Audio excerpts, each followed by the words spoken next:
bagaimana dengan pergeseran kebutuhan precast dan ready mix ini di era pembangunan infrastruktur yang seperti sekarang ini, Pak? Kebetulan nih kalau saya katakan bahwa belakangan tahun itu mulai dari tahun 2015 sampai sekarang itu memang infrastruktur booming nih. Terus terang aja ini membantu usaha kami nih sebenarnya. Dan kami berharap bahwa infrastruktur ini akan terus berkembang ya, terus berjalan.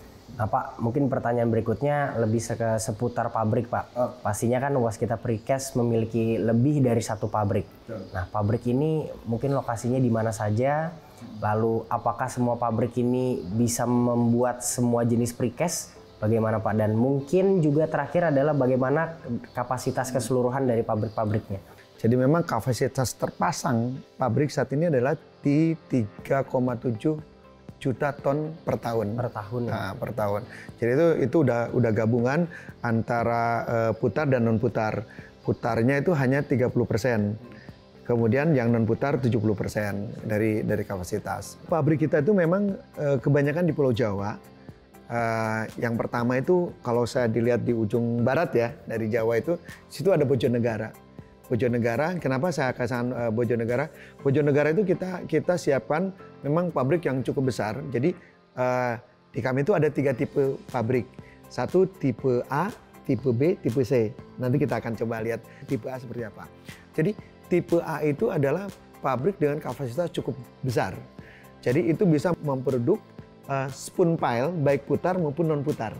Oke, dengan luasan ya, dengan luasan dan kapasitas. Biasanya kapasitas di atas 500.000 sampai 600.000 itu udah kita golongkan ke tipe A. Jadi di Bojonegara itu cukup besar pabriknya, bahkan kita punya fasilitas dermaga di belakangnya.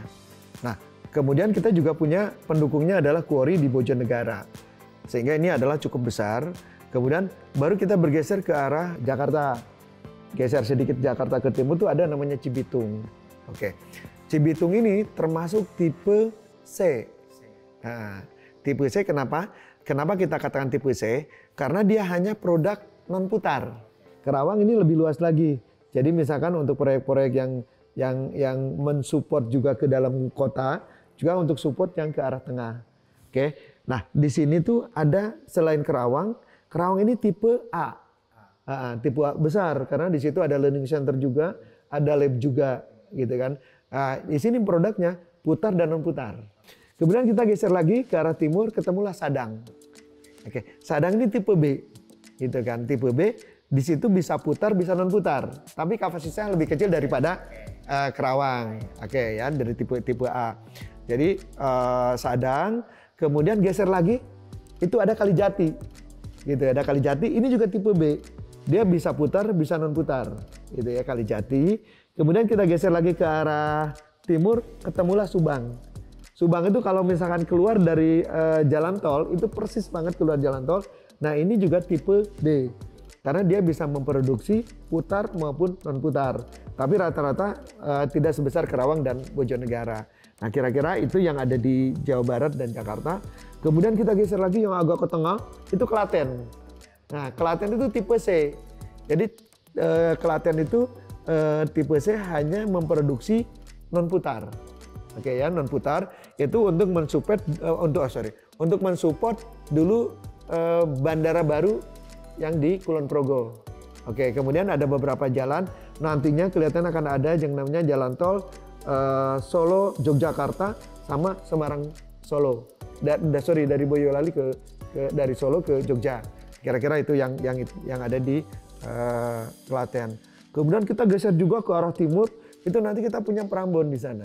Sebenarnya di daerah Jawa Timur itu ada 2, ada di Legundi, itu untuk mensupport jalan tol Krian Legundi Bundar. Kemudian ada lagi yang di Sidoarjo. Di Sidoarjo itu tadinya untuk mensupport jalan Solo Ngawi Kertosono, sama untuk mensupport jalan Pasuruan Probolinggo. Oke, nah sekarang rencananya memang satu pabrik yang kecil, yang tipe C, yang di Legundi mau kita pindahkan atau kita bantukan relokasi gitu ya. Tapi yang ininya adalah tipe B, yang di Sidoarjonya, bisa putar dan non putar. Nah, kira-kira yang ada di mana, yang ada Pulau Jawa itu seperti itu. Coba kita lari ke Sumatera. Sumatera itu tadinya ada 3 pabrik. Satu ada yang di PPKA. PPKA itu pematang panggang kayu agung untuk mensupport girder di situ.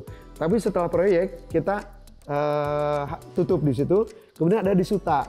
Suta itu juga untuk mensupport proyek yang LRT. Itu juga sudah selesai. Kita gabungkan lagi ke gasing. Nah, jadi sekarang di gasing itu adalah tipe A. Jadi besar gitu kan. Dari beberapa digabungkan menjadi satu ya. Iya, di gasing. Jadi di gasing itu tipe A besar. Kita ada putar dan non putar. Kemudian di belakang juga kita akan bangun fasilitas dermaga. Nah, inilah yang di gasing itu khusus untuk mengembangkan Sumatera. Gitu ya. Itu untuk mengembangkan Sumatera. Apa berhenti di situ? Tidak. Nah, kita ini ada isu baru nih. Kalimantan nih, gimana nih Kalimantan nih gitu ya. Kami memang sudah berpikir bahwa akan membangun pabrik di Kalimantan. Jadi sebelum ada isu IKN, kami sudah membangun pabrik nih di sana. Tapi pertama itu kapasitasnya kecil. Sekarang sedang kita kembangkan untuk bisa minimal tipe B. Tadinya hanya untuk mensupport jembatan. Nah, sekarang kita akan kembangkan di situ. Di samping itu juga mungkin ada beberapa batching plant yang kita akan coba bangun di situ. Jadi kira-kira itu yang ada di Indonesia. Pak, bagaimana dengan Sulawesi? Sulawesi kita masih belum. Tapi kemungkinan ke depan, insya Allah kalau memang berkembang di timur, kita akan bangun. Kita akan coba deketi di mana di situ ada pembangunan. Di situ juga kita akan bangun pabrik untuk efisiensi dan memudahkan delivery. Kira-kira gitu ya. Nah, Pak, tadi kan Bapak mention di pabrik yang tipe A ini kan memiliki dermaga. Nah, fungsi dari dermaganya itu apa, Pak? Kita tuh punya produk-produk yang khusus ya. Artinya bisa ngebayang nggak kalau kita ngangkut tiang panjang 50 meter lewat jalan raya. Waduh, beloknya gimana kan susah nih ya gitu kan.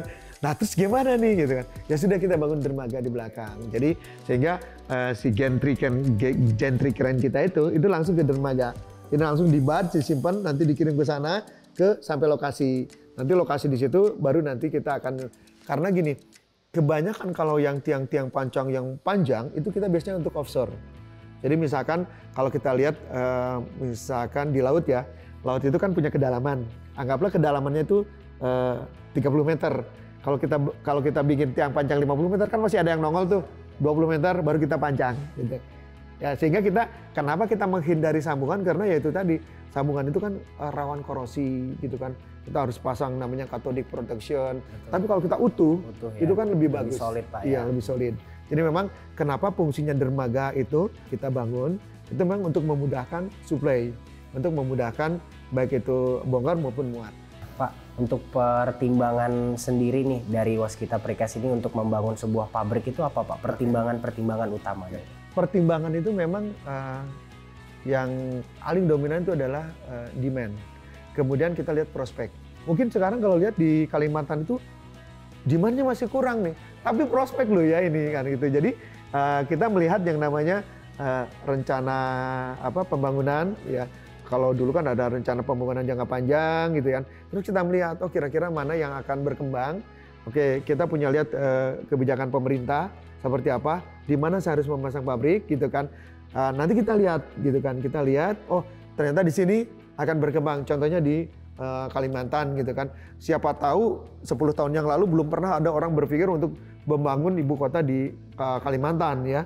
Ya, tapi sekarang dengan adanya itu kita coba untuk mendekati gitu kan. Baik mendekatkan ke quarry atau mendekatkan ke proyek. Kira-kira gitu Mas pertimbangannya. Baik.